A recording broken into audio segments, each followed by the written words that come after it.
Olá pessoal, paz do Senhor a todos vocês, sejam bem-vindos a mais um vídeo com o Maicon Rodrigues. E o vídeo de hoje vem para o nosso quadro Milagre com Deus. E hoje nós temos a participação especial de um milagre vivo do Senhor. Uma pessoa que está vivo porque o Senhor é na vida dessa pessoa. Seja bem-vindo, aqui está conosco o pastor Moacir. É um prazer, Maicon. Eu quero te agradecer pelo convite, poder estar aqui. Uma honra, pastor. Fazer disso aqui, para mim, como estar nos bastidores, nós pensamos uma coisa, chegar aqui diante da cama fica meio... mas eu quero acreditar que Deus está no controle. Graças a Deus. Dá certo, quem está nos vendo vai ser edificado. Em nome de Jesus. Glória a Deus pela sua vida e tudo que você tem feito. Sei que tem atingido pessoas que estão precisando e acredito que o testemunho aqui vai ser impactante naqueles que estão... Vai sim, pastor. Assim como os outros também que eu gravei, tá, gente? Tá no canal, se você quiser ver, procura lá. Assim como os outros têm falado em corações de pessoas, inclusive um até evitou de uma pessoa tirar sua vida, né, com o testemunho do Jadson. Eu acredito que o seu também vai ser diferente, não vai ser diferente, vai falar no coração das pessoas, pastor. Em nome de Jesus. Então, pastor, para mim e para quem está nos vendo, né, eu não conheço totalmente a sua história, eu acredito que muitos também não sabem, mas eu só sei que você foi desenganado pelos médicos. Eu queria que você contasse pra gente, pra quem não está nos vendo, como começou tudo isso, se você era crente ou não no início. Conta pra gente os detalhes dessa história. Tá, eu vou resumir aqui, a partir de um princípio que a sua pergunta é se eu era evangélico. Eu era conhecedor do evangelho, nasci praticamente num berço evangélico. A minha mãe, quando eu tinha 8 anos, veio a conhecer a Cristo, caminhava com ela para a igreja. Sou natural do norte de Minas, e do norte de Minas nós viemos a estar indo para o sul, Capitólio. Eu sou de Monte Azul natural. Minha mãe conheceu o evangelho, nós caminhamos, né, desde a infância, conhecendo ao Senhor, tendo uma caminhada na igreja, mas conhecer Cristo mesmo, assim, de estar fazendo uma aliança com Ele, foi depois da minha juventude. Mas mesmo depois da minha juventude, conhecendo a Cristo, ainda tinha muitas coisas do qual eu não dava lugar ao Espírito, e isso fazia com que o propósito de Deus que Ele tinha para a minha vida impedia dele estar trabalhando na minha vida como Ele queria que eu estivesse assim fazendo. Porque Deus, muitas vezes, dá-nos a condição de nós chegarmos e aproximarmos dEle, né? Que a Bíblia diz que quem se aproxima de Deus, crendo que Ele existe, Ele é galardoador daqueles que o buscam. Isso está escrito na Bíblia. Eu conhecia, mas só queria galardão. E às vezes aproximar de Deus exige de nós que nós venhamos a estar como que eu vou dizer, tirando-nos, às vezes, o conforto, saindo da zona de conforto, pagando um preço. Às vezes a gente não quer pagar o preço em servir a Cristo. E servir a Cristo, às vezes, exige de nós renúncia. E a estar levando o evangelho a sério é renunciar a nós mesmos e viver para Cristo. O evangelho traz transformação, né, pastor? Às vezes a gente só quer os benefícios. Eu estava na igreja, tinha tudo aquilo que Deus poderia nos dar como bens, não no sentido financeiro, mas de uma vida regada de bênçãos que Deus tem para quem o serve, né, quem conhece. Porque servir a Deus tem lutas, tem dificuldades, mas na maior das lutas que enfrentamos, sempre nós temos um amparo do Espírito. E às vezes nós estamos bem dentro da igreja, e quando estamos bem nós nos servimos, assim, nos sentimos bem pelo aquilo que nós estamos vivendo, e não damos ouvido quando o Espírito fala que nós temos que estar nos renunciando para continuar a tendo experiência com Deus. Eu conheci a Cristo depois do ano de 2001, porque anteriormente, mesmo eu estando na igreja, eu era um cooperador na igreja, tinha as minhas funções, né, dentro da igreja como cooperador. Eu tive a felicidade de andar com alguns pastores que via em nós, eu estou dizendo a segunda pessoa, minha esposa não está aqui, mas sempre eu uso nós, porque eu e ela somos um. Eu louvo a Deus, hoje eu sou um homem casado, tenho 3 filhos, tenho o Kevin, Karine e o Caleb, que é o meu primogênito. Tenho um casamento consolidado pela bondade de Deus, porque se fosse olhar retroagindo a vida, eu estaria com a vida totalmente desconcertada em todos os âmbitos da minha vida, por não querer estar fazendo aquilo que Deus, desde o princípio, quando nos chamou, Ele diz que Ele que nos escolheu, não nós escolhemos a Ele nos escolhe. E eu conheci minha esposa, eu casei com 18 para 19 anos, casei e namorei, casei dentro de 11 meses. E dentro desse período, sempre Deus estava falando que Ele tinha plano na minha vida, na vida minha, da minha esposa, ministerialmente falando. Então eu estava na igreja muito bem, de repente eu me deslizava no sentido assim de não ater aquilo que Deus queria, praticava as coisas que não agradavam ao Senhor, estando dentro da igreja. Então assim, a Bíblia diz, ou nós servimos a Deus ou não servimos, ou nós somos luz ou trevas, não existe meio termo. Mas mesmo assim, Deus, por ser muito misericordioso, Ele sempre, nos momentos que eu me aproximava, Ele dizia, eu tenho um plano para você. Nunca desiste, né? Nunca desiste da gente. Exatamente. E quando um determinado tempo da nossa vida, já estava com o Caleb, nós saímos de Capitólio, na cidade onde nós morávamos, viemos aqui para Vespasiano, permanecemos assim, estando servindo a Deus, conhecendo no sentido espiritual, né? Andando e tendo experiência, mas nunca querendo viver a experiência que os outros tinham. Por exemplo, eu via um pastor amigo meu, ele andava muito a pé, eu falei, eu quero servir a Deus do meu jeito. Mas assim, servir a Deus do meu jeito é que eu fazia as coisas de acordo com o que não agradava ao Senhor. Como? Estava dentro da igreja, mas andava fazendo as coisas que agradavam mais ao prazer carnal do que ao espiritual. E dentro disto, sempre que eu deitava no meu travesseiro, não tinha paz dentro do meu coração. Mas chegou um determinado dia em que eu disse assim, olha, eu preciso parar. Deus trouxe dentro de mim que eu precisava parar. Só que quando o inimigo conhece a nós, por nós praticarmos, ele sabe aquilo que vai nos atingir. Ele não desiste. Não desiste de querer coisa, né? Nos tirar dos seus caminhos.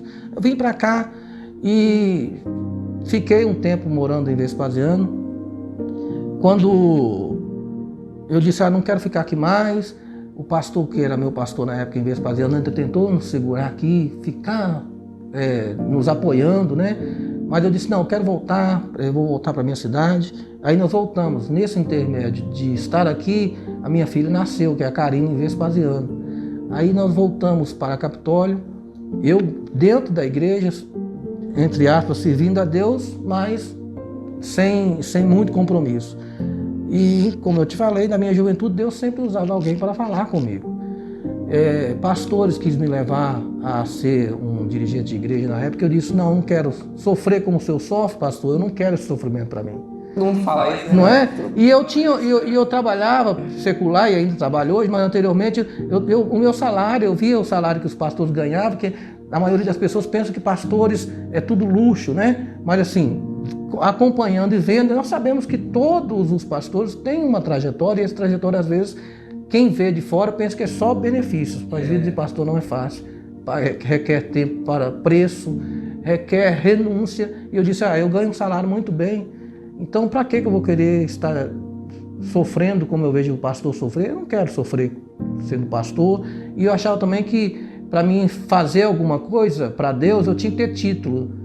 E na verdade, para você servir a Deus e fazer alguma coisa para o Senhor, você não precisa de título. Você pode ser um servo de Deus fiel, fazendo aquilo que você pode fazer no exercício da fé para quem precisa, sem precisar de título, sem precisar ser alguma coisa no sistema, né? E o sistema, às vezes, mais tira-nos, no sentido assim de responsabilidade, algumas coisas. Se você, por exemplo, eu vejo seu trabalho, você vai galgar degrau que vai chegar um dia, e eu sei que Deus tem plano para você, e você está numa posição maior e mais elevada que você está, mas você não depende dessa posição para fazer o que você faz hoje. Você faz isso por prazer. Você leva uma palavra a quem precisa sem precisar ter título, né? Então assim, mas eu não queria para mim aquilo. Disse, não, eu vejo o sofrimento do que um pastor tem, que um obreiro tem, eu não quero isso para mim. Aí, quando eu estava voltando para Capitólio, eu cheguei lá e eu me desviei totalmente dos caminhos do Senhor. No ano de 99, eu voltei para lá, Chegando lá, totalmente eu desviei mesmo. Já tinha a minha filha e o meu filho Caleb, e eu me entreguei totalmente. Comecei a ir em lugares que anteriormente a minha mãe me ensinou a não ir, ensinou o caminho da verdade. Eu não tive pai. Eu vou abrir um parênteses aqui para dizer que de tudo que eu vivenciei, eu sei que cumpriu em mim o que a Bíblia diz. Se nós somos bom filho, o Senhor prolonga os nossos dias na terra. Eu não tive um pai. Eu não tive a figura de um pai, porque o meu pai, na verdade, faleceu quando a minha mãe estava grávida, do mesmo problema que eu vivenciei. E hoje nós descobrimos a árvore genealógica, e foi pelo meu pai que veio o mal, assim dizendo, né? Pelo mal que foi me acometido, que eu não tenho ele, né? Porque Jesus já fez a retirada, mas veio do meu pai. Então eu não tive um pai, porque meu pai morreu quando a minha mãe estava grávida de mim. Então eu fui um filho sem pai, mas a minha mãe cuidou muito bem de mim. Então quando eu via estar indo para a cidade, retornando para lá, minha mulher, minha esposa é de lá, eu desviei. Então eu mergulhei totalmente no pecado.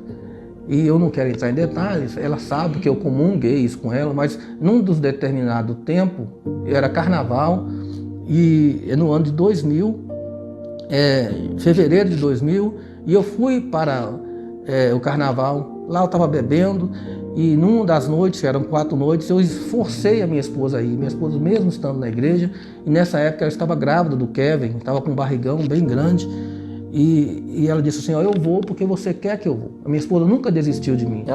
Nós temos hoje, vai para 32 anos de casado, ela disse assim, olha, eu vou. E ela foi comigo. E chegando lá, eu já tinha outra lá. Mas ela disse assim, olha, eu estou com você aqui, mas esse vai ser o último carnaval que você vai pular na sua vida. Aí eu sorri da cara dela, eu estava bebendo e não entendia aquela frase que ela estava dizendo. Falou para você? Falou para mim. Seria o último carnaval? Seria o último carnaval que eu estaria pulando na minha vida. E os dias foram se passando, até que chegou um dia, depois de 6 meses que nós estávamos lá, eu vi que a minha vida lá, e da forma que eu estava levando, não chegava a uma condição de viver, e eu estava praticamente assim, no fundo do poço. Eu disse assim, não, está na hora de eu voltar para os caminhos do Senhor. Porque aquilo que eu não vivenciei em todos os meus anos como criança e juventude, eu vivenciei naqueles 6 meses.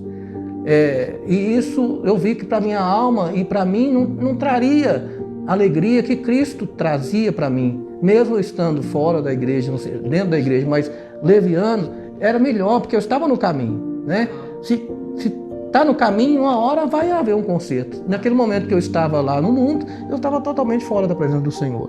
Comecei a trabalhar, e nesse estando trabalhando, eu descobri num dos dias, já sabia que tinha problema, porque os meus irmãos, eu vou voltar lá atrás, minha irmã faleceu, e só soube porque quando ela estava para morrer, dentro do hospital fez um exame, chama colonoscopia. Então o problema gerado na minha família que eu tive chama polipose colônica familiar. São tipo de verruga que dá no intestino, que elas são cancerígenas, não tem tratamento, é cirurgia mesmo. Aí eu fiz a colonoscopia naquele ano, porque eu tive senti muito mal, então conseguiu fazer a colonoscopia e diagnosticou que eu tinha polipose colônica familiar. Nisso, minha irmã já tinha falecido, os meus irmãos estavam fazendo a árvore genealógica depois do falecimento da minha irmã Isaura, já também diagnosticou que tinha problema também. Tanto que na minha família tem 5 óbitos. 2 irmãs, um irmão e uma sobrinha e o meu pai, que todos faleceram pelo mesmo problema, câncer no intestino.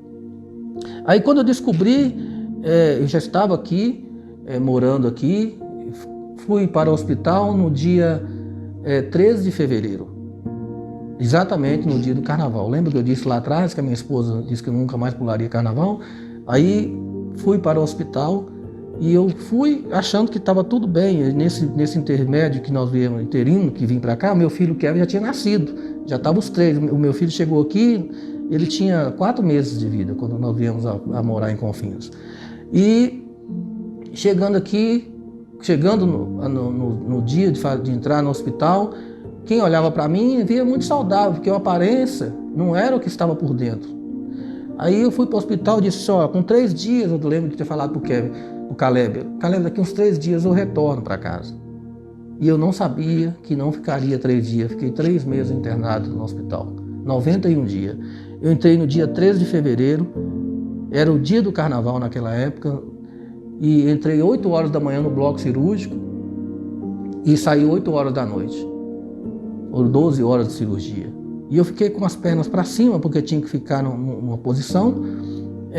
Os médicos abriram a barriga, viram que todo o intestino estava comprometido pelo pólipo, retirou todo o colo, né, desde o intestino delgado até o reto, não tem intestino. Mas eles colocaram uma bolsa de ileostomia lá embaixo, que é para depois fazer a ligação de novo e voltar ao normal sem intestino. E 8 horas da noite eu fui para o bloco cirúrgico, eu fui para o quarto, na enfermaria, depois de ter passado por a cirurgia. E quando eu cheguei na enfermaria, até ali eu lembro, eu comecei a clamar muita dor nas pernas, e eu estava muito coberto, né? E os enfermeiros e os médicos que tinham me operado de manhã já tinham ido embora, já havia uma troca de plantão. E eu comecei a clamar muita dor nas pernas, e os médicos estavam lá, falaram, mas é uma cirurgia, eles não descobriram as pernas, né? Então as pernas começaram a inchar muito. E quando eles viram que as pernas estavam inchadas, eu estava muito inchado, eles descobriram que tinha síndrome compartimental. Por ter ficado 12 horas com a perna para cima, faltou circulação nas pernas, e eles naquela mesma noite, era na terça-feira, já estava madrugada para quarta, me levaram novamente para o bloco cirúrgico, fizeram incisões nos 2 lados das 2 pernas, eu tenho os cortes nas 2 pernas abertas até hoje, fizeram essas incisões nas pernas, e por estar muito inchada, ela pulou para fora, assim, né? Porque estava a pele muito fininha, tão inchado que estava, e eles tentaram aproximar, costurando, né? Até fizeram isso, tentaram costurar, e costuraram, e me levaram novamente para a enfermaria. Quando eu voltei, aí já não me levaram para a enfermaria. Aí eu já não via mais nada. Eu estou contando aqui algo que a minha esposa conta. Por quê? Daquele momento que fui para o bloco cirúrgico para fazer essas incisões nas pernas, eu já não lembro mais. Aí eu fui para o CTI. E eu gosto muito de dizer que tudo que eu estou relatando aqui, eu estou relatando de ouvir as pessoas falarem. Eu não vivenciei praticamente 75 dias da minha vida, eu fiquei em coma. Eu não via nada, mas nesse intermédio que eu estava lá no CTI, eu já fui para o CTI, direto para o CTI, e no CTI as complicações foram vindo, porque eu estando lá no CTI, os meus rins pararam de funcionar. Então eu tive que tomar 61 bolsas de sangue, 17 plaquetas, e meu sangue é um sangue especial. Então aqui mobilizou todas as pessoas, fizeram como que eu vou dizer, uma caravana para ir para doar sangue para mim. E aqui, de todos que foram, não era o suficiente ainda, porque eu tomei 61 bolsas de sangue, os rins parando de funcionar, eu fiquei ligado no aparelho 7 dias consecutivos. E tudo que colocava em mim saía nos cortes. Por quê? Eu peguei a superbactéria. Não tinha antibiótico que combatia a bactéria. O grau de febre era 40 graus e meio constantemente. Então eu era o pior dos piores que existia lá no CTI. A barriga começou a coagular e não saía dentro de um normal, que coloca alguns aparelhos para drenar o sangue da barriga, e coagulava. Eles tinham que, e abriram várias vezes, tiravam os órgãos, colocavam na bandeja, tiravam o sangue coagulado da barriga e voltavam os órgãos novamente para dentro da barriga. Com isso, fazendo muitas vezes esse processo, perdia o tecido de granulação, ou seja, não colava mais, não costurava, ficou aberto, exposto, os órgãos expostos usando uma tela chamada tela de Bogotá, só cobrindo os órgãos. Então eu era o pior dos piores que estavam ali dentro do CTI. E os rins parando de funcionar, o pulmão, eu tive trombose no pulmão direito, eu fiquei muito magro, e os dias passando, as complicações vinham. E eu estou resumindo aqui, né, para não ficar tão extenso, mas eu tive todas as complicações pós-operatórias. Não tinha no hospital um aparelho que não fosse ligado em mim. tive 3 paradas cardíacas no hospital. Uma delas, o médico já tinha desistido de mim. Quando então ele disse, a equipe médica disse, olha, por um milagre eu voltei à vida. Não entendeu como que eu retornei de uma... E muito magro, pele nos ossos, os cortes todos abertos nas pernas, né? E nesse intermédio de estar ligado nos aparelhos lá, os médicos diziam para minha família quando ia me visitar no CTI, olha, o Moacir é o pior dos piores que tem aqui, nós não damos a ele 1% de chance de vida. Se vocês pediram autorização da minha mãe e da minha esposa para assinar, para desligar os aparelhos, porque todos os aparelhos que tinham no CTI estavam ligados em mim. E eu muito magro, cadavérico, escara em todas as partes do corpo. A minha família disse, a minha mãe disse, não, eu creio em um Deus que pode e vai tirar o meu filho daí. Mas a medicina não entendia isso, né? Minha mãe disse, não, nós não vamos desligar, não vamos autorizar para desligar os aparelhos e nós vamos esperar em Deus. Acredito que a sua família acreditava na palavra, que a última palavra vem de Deus, né? E como eu te disse, a minha mãe, hoje ela partiu para o Senhor, né? Mas a minha mãe tinha certeza daquilo que Deus falava comigo, a minha esposa também tinha, de que Deus tinha um plano na minha vida. E quando eles falaram desligar os aparelhos, não, nós não vamos desligar. Enquanto ele estiver respirando, vai se manter. E eu me recordo do dia que eu saí do coma lá nesse quarto. Você acordou? Acordei, e quando eu acordei eu me espreguicei assim, a minha mão caiu, e quando ela caiu, a mão caiu, eu não consegui voltar ela para o lugar. Aí o pastor estava comigo, ele voltou, colocou a mão em cima, na posição em cima da cama, e eu vi quando lágrimas correram dos olhos dele, porque a medicina disse que eu não saía dali. E por estar tanto tempo acamado nas condições que eu estava, eu perdi toda a coordenação motora. Isso eu estava alimentando por sonda, tudo aberto, os cortes nas pernas abertas, escara para todo lado. Eu tinha uma escara maior que uma laranja nas costas, porque comeu, e muito magro mesmo. Nossa, pastor, que isso? E um mau cheiro terrível. Aí, quando ele viu que eu voltei, e os olhos, eu não compreendi, porque eu tinha feito traqueostomia, eles enfiavam uma mangueira aqui para ir lá no pulmão, literalmente essa mangueira de compressor, para drenar o pus do pulmão jogando para fora. Sabe essas mangueiras de pintura mesmo? Aquela mangueira mesmo, desinfectava ela, enfiava ela lá no pulmão e jogava para fora a secreção. Para quem faz traqueostomia, fica difícil até de falar. Quando muitos não falam, ficam usando aquele aparelho aqui constantemente. Então, quando eu vi, eu estava com a tráqueo ainda, entubado aqui na garganta. Os pastores, que foram meus pastores, me visitaram. Eles disseram assim, nós não sabíamos se oravam para que Deus te levasse ou se te desse a cura, porque quem via você lá, via um cadáver lá na cama. Mas aí oraram por mim, a igreja estava orando em todos os lugares que me conheciam, quem não conhecia pedia uma oração, e a minha mãe nunca desistiu de orar por mim. E ela disse, olha, eu quero que o Senhor tire ele de lá. E nesses dias eu estava falando com Deus, Deus, por que eu estou aqui? Qual que é o motivo de eu estar aqui? Lembrava dos meus filhos e pedia ao Senhor para que tivesse misericórdia de mim.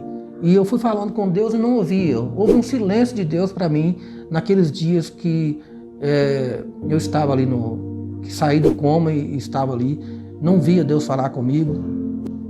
E quando completou 90 dias, era madrugada, aproximadamente 4 horas da manhã, e o pastor Márcio estava lá comigo do lado nessa madrugada. Ele trabalhava no Ipseng, dormia lá comigo, porque tinha que ficar alguém lá. E era 4 horas da manhã, eu estava orando, falando com Deus, e no momento que eu estava falando, eu não tinha até então ouvido nada, mas eu comecei a lembrar, e nesse momento passou em minha frente um filme, em fração de segundos, de tudo aquilo que eu vivenciei anteriormente na minha vida, de todas as coisas erradas que eu tinha praticado, de tudo aquilo que abominava aos olhos de Deus, e Deus disse assim, naquele olhar eu vi que eu tinha feito muitas coisas erradas. Falei, Senhor, eu reconheço os meus erros.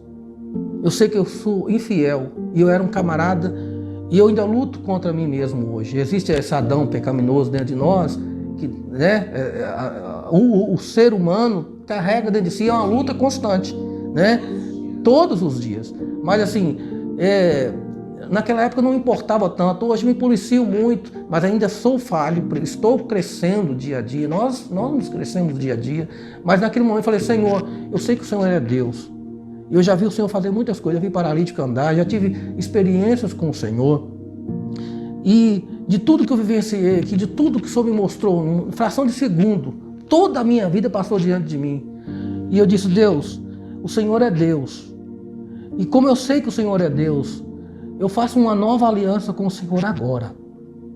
De que, se o Senhor me tirar daqui, eu vou ser fiel ao Senhor enquanto eu viver. E quando eu falei assim, o silêncio de Deus quebrou naquele momento. Eu senti como que entrou, eu não vi os olhos dele, mas entrou um ser de branco no momento dentro do hospital. E eu ouvi uma voz que eu nunca ouvi na minha vida. E ele disse assim para mim, olha filho, foi preciso te trazer aqui para você entender qual que é a vontade minha na tua vida. E quando Jesus falou, toda a angústia, todo o sofrimento, toda a dor que eu tinha, saiu naquele momento. E eu nunca vi uma voz como a do Senhor. Se eu ouvi alguns locutores com vozes bonitas, não existe voz como a de Deus, a voz de Deus muda tudo. E quando ele falou comigo, eu disse, Deus, o Senhor é Deus e eu quero te servir com fidelidade. E eu não tinha condição de andar. Se eu sobrevivesse, eu não andaria nunca mais. O médico disse para mim que os meus pés estavam comprometidos. E eu disse, Senhor, a medicina disse que eu não vou andar mais. Eu não tinha carteira de habilitação, eu não tinha casa, eu não tinha carro. Eu disse, Deus, o Senhor é Deus. E quando Deus entrou, mudou o quadro. Tudo mudou na minha vida naquele momento. A paz entrou dentro daquele lugar. Tudo se clareou. Eu tentava olhar para os olhos, não via, para o rosto, não via, mas a voz do Senhor foi tão bradante dentro daquele lugar. Aleluia. E eu disse, Deus, os médicos dizem que eu não vou sair daqui andando. E eu não andaria, que eu vou permanecer na cadeira de rodas. Senhor, mas eu acredito que o Senhor é Deus. Eu não tenho carteira de habilitação, eu não tenho carro. Eu não peço para que o Senhor me dê para meu bem-estar, mas eu quero que todos saibam que o Senhor é Deus e que o Senhor é capaz de fazer tudo por mim e por qualquer um que pedir crendo. Porque lá em Romanos 28 diz que tudo que o Senhor conhece o nosso coração e Ele entende o nosso pedir. 28 de Romanos, eu vou só citar aqui com passagem, né, para entender que tudo contribui para o bem daqueles que amam a Deus, né? E o Senhor examina o coração, Ele sabe. E naquele momento, quando eu falei com Deus, falei, Senhor, olha, os médicos dizem que eu não vou sobreviver, e se eu sobreviver eu nunca mais vou andar. Eu quero ter, Senhor, a minha casa própria que eu não tinha, eu quero ter o meu carro, e eu quero tirar a carteira de habilitação normalmente, sem passar por um processo de deficiente. Aí o Senhor disse para mim assim, com uma voz muito meiga, se você permanecer fiel, tudo que você está pedindo eu vou te dar. Aleluia. E eu disse assim, Senhor, olha como eu estou. Eu disse assim, mas ainda hoje vou te tirar daqui. Agora imagine, um quadro cadavérico, com a barriga aberta, vendo tudo por dentro. Os cortes saíam nas pernas, um mau cheiro terrível, porque os cortes estavam abertos, muito magros. Não tinha carne nos pés, era osso, porque o atrito entre a cama e os pés comeu todos os pés, feridas nos dois lados, nas costas. Aí o Senhor disse, eu vou te tirar daqui hoje ainda, e tudo isso te darei, mas permaneça fiel na minha presença. E o clarão saiu do quarto, o pastor Márcio levantou e eu falei, para chegar a ouvir, tinha que aproximar de mim, tinha que aproximar porque eu não falava. Eu disse, Márcio, Jesus esteve aqui e ele falou que eu vou sair daqui hoje. Naquele momento eu não sei se ele entendeu ou se ele imaginava que eu estava delirando de febre. Ele falou amém e foi trabalhar. A minha esposa chegou de manhã, 7 horas da manhã ela chegava no hospital. Aí eu falei, olha, com dificuldade, eu falei, você arruma as coisas que hoje o Senhor vai me tirar daqui. E relatei ela isso. E realmente ela juntou as coisas naquele dia. Foi no dia, se não me engano, 14 de março eu não posso falar com precisão, mas foi 91 dias que eu estive lá. Eu entrei no dia 13, saí no dia 14 de março. E quando foi 8 horas da manhã, a troca de plantão, eu era sempre o último a ver, a serviço pela medicina, porque eles davam o meu caso. Os professores iam, levavam os médicos que fazem estágio para me ouvir. E nesse dia, a doutora Paula Martins, ela chegou e ela ajoelhou do lado da cama, ela passou a mão assim em mim, e quando ela passou a mão, aí começou a ver que saía lágrimas nos meus olhos. E ela passou a mão em mim e disse: não, você não chore, porque a notícia que eu tenho para te dar é que a partir de agora você está de alta. Mas eu não estava chorando porque ela ia me dar uma outra notícia, eu estava chorando porque eu sabia da convicção do que ela ia trazer de notícia para mim. E ela disse: você a partir de agora está de alta. E eu não gosto de falar muito assim, porque vai chegar tendo os médicos, vão ver isso, mas assim, eu sabia que eles estavam me dando ordem para não ficar no hospital, não ter uma baixa lá, ou não pegar uma infecção e vir a passar por um processo de morrer lá dentro. Mas eu me senti como se estivesse mandando para casa para morrer em casa. Porque com a barriga aberta, com tudo aberto, no jeito que eu estava, eu vim para morrer em casa mesmo. E não tinha... eles queriam me dar psicólogos, fisioterapeuta. Eu falei: meu fisioterapeuta é Jesus, o meu psicólogo é Jesus. Eu não passei pelo processo. Então eu não mexia nada. Para comer, eu não abria a boca, o maxilar não abria para comer com o cabo da colher. E se eu alimentasse algumas coisas, era como se eu comesse bife ou ovo, não sentia paladar. E eu perdi toda a coordenação motora. Aí, 9 horas da noite, a ambulância chegou lá e me pegou, trouxe para casa. Quando chegou aqui para estar em casa, os enfermeiros disseram: mas você tinha que estar lá no hospital, nós não temos condição de cuidar dele aqui. Resumindo, a minha esposa teve que fazer um curso, ela cuidou de mim, ela foi minha enfermeira, tomava banho amarrado na cadeira, porque se eu sentasse na cadeira eu caía, não fazia nada. E o tempo foi passando, Deus foi trabalhando na minha vida. Eu fiquei indo para o hospital e vindo numa maca, né? Porque eu só estava deitado, com ferida para todo lado. Mas aí a pele começou a criar 7 peles, veio de dentro para fora, com muita dificuldade. Eu falei: não quero... Os médicos passaram um livro do que eu podia, e só uma página que eu podia comer. Eu falei: inverte esse trem tudo aí. Mas eu podia comer pizza, comer o que fosse, não tinha paladar. Aí eu comecei a Deus trabalhar, a cicatrização veio de dentro para fora, e eu comecei de maca para lá, né? E quando eu chegava lá no hospital, de 2 em 2 meses, o médico disse: está melhorando, né? Mas eu não andava. Com 8 meses que eu sentava em cima desses pneus de carrinho de mão, câmara de ar, para não ter atrito entre a ferida e a cadeira de roda. E nós morávamos num sítio, em Tavares, pagando aluguel ainda. Nós ficamos mais de 1 ano pagando aluguel. O Caleb ia me empurrando, ele era bem pequeno, e às vezes eu lembro da cena de um dos dias, ele perdia a força, deixava a cadeira de roda voltar, a cadeira caía, ele começava a chorar, e um dos dias que ele me deixou cair, falei: Caleb, você não se preocupe, porque a minha estadia nessa cadeira é passageira, o pai vai andar novamente. Porque a infecção hospitalar, ela comprometeu todos os membros, né? Tendões, tudo que ligava e faz alguém andar, movimento dos dedos, eu perdi. Eu posso hoje andar, pisar em pregos, cacos de vidro, não sinto o pé. Pode cortar os pés que eu não sinto, porque eu não tenho sensibilidade plantar. Mas eu acreditei e eu sabia no Deus que eu sirvo, que me tirou daquele hospital naquele dia, aquela experiência que eu tive lá. Eu sabia que mais cedo ou mais tarde, no tempo dele, eu andaria. Não era qualquer voz, né, pastor, que você ouviu ali, aquela voz forte ali, não tem como você desconfiar. E tanto que o tempo que eu estive em cadeira de roda e na maca, num momento nenhum eu toscanejei naquilo que Deus prometeu para mim. Poderia passar o tempo que fosse, eu sabia que Deus ia me tirar dali. Mas num daqueles dias, mesmo que eu ainda estava frágil, cobrindo a barriga que estava aberta ainda, não tinha sido dado os pontos, sarou de dentro para fora, as pernas também, os cortes ainda estavam abertos, e eu ainda tinha feridas ainda nos pés, porque comeu, né, a cama, de tanto ficar na cama, comeu a carne, estava em ossos mesmo, o calcanhar.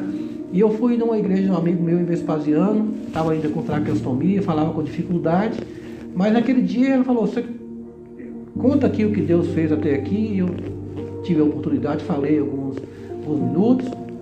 E no final da minha fala, tinha uma pastora que ela estava lá para ministrar na noite, e ela falou: olha, quando o senhor falava, Deus falou comigo que tem correntes que te aprisionam aí nessa cadeira, mas se você acreditar, hoje elas vão cair por terra. E eu tinha essa convicção de que Deus ia me tirar da cadeira de roda. Então quando ela falou assim: olha, se você tiver fé, eu disse: eu tenho. Então falou: então em nome de Jesus, levanta. E eu levantei da cadeira de roda naquele momento. É óbvio que eu não voltei a andar normalmente ali, porque a ferida estava aberta, e eu, até para levantar e para tomar banho, era amarrado, né? Porque a coordenação motora não tinha ainda. Mas eu levantei da cadeira de roda naquele momento, quando as correntes caíram, e nunca mais eu vi a voltar a sentar na cadeira de roda. Foi um grande passo, né, pastor? O dia que eu cheguei no hospital,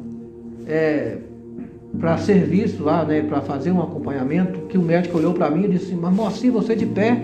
Aí eu lembro de ter falado assim para ele: eu falei para o Senhor que o meu Redentor vive e que eu não estaria andando em cadeira de rodas, porque eu tinha falado com ele, né, enquanto os médicos diziam assim: você não vai andar mais, dentro de mim eu sabia, e eu falei que, olha, Deus vai me levantar da cadeira de rodas.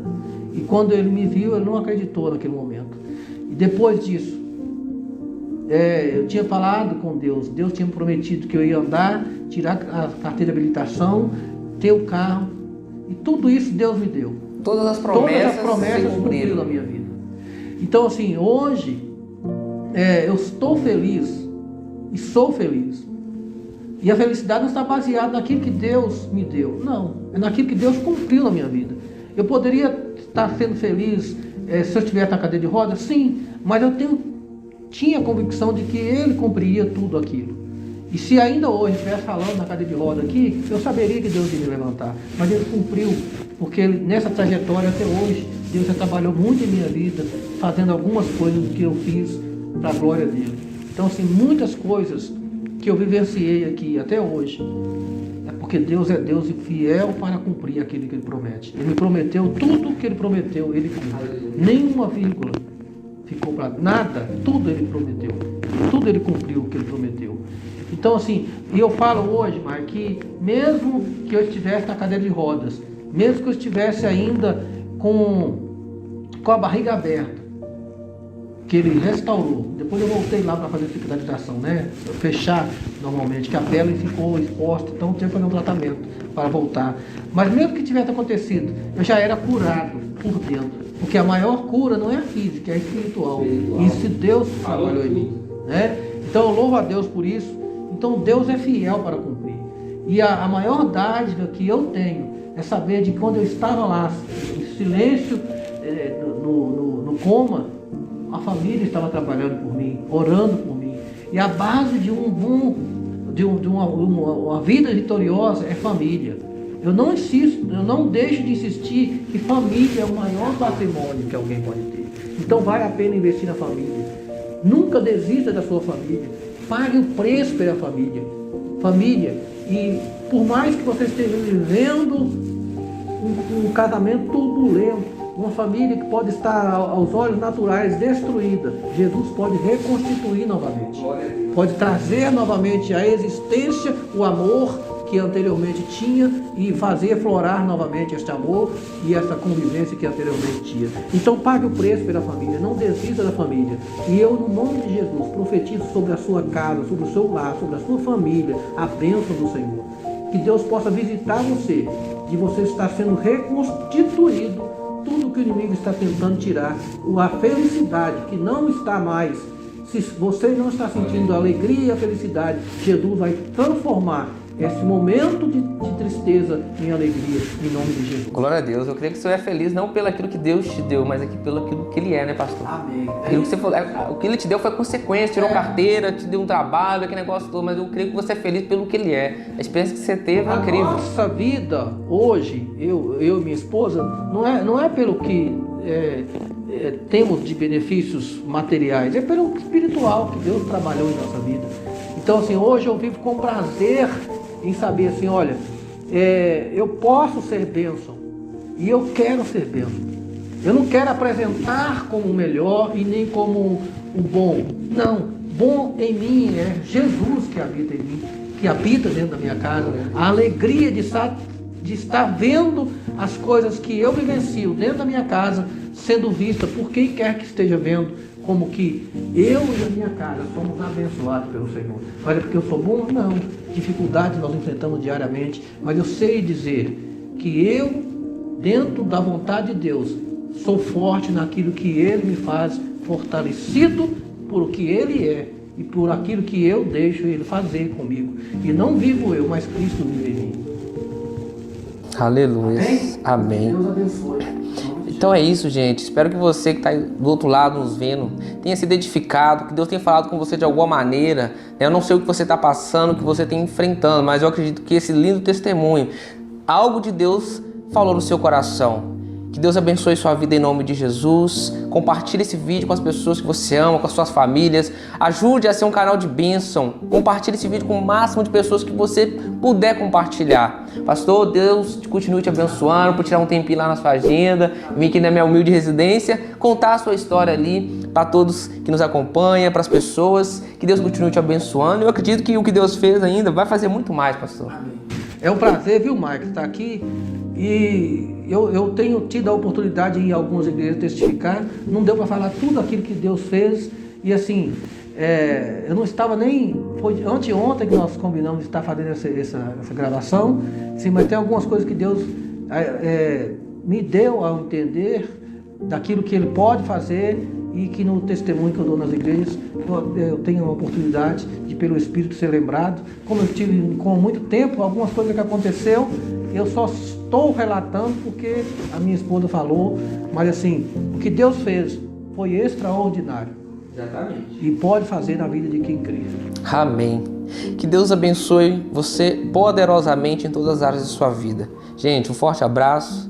Que o Espírito Santo seja contigo e toda a sua casa. Deus abençoe você, que você seja agraciado por aquilo que eu recebi, você possa receber também dentro da sua casa a bênção do Senhor. E se estiver enfrentando dificuldade, acredite que Deus pode mudar o seu quadro, mudar a sua história e trazer esse momento de tristeza em alegria, para testificar que Deus é Deus que faz e há de estar realizando o desejo do seu coração dentro da vontade dele. Deus te abençoe. Se creres, verás a glória de Deus. Amém. Deus abençoe, pastor. Um prazer, Deus abençoe. Amém.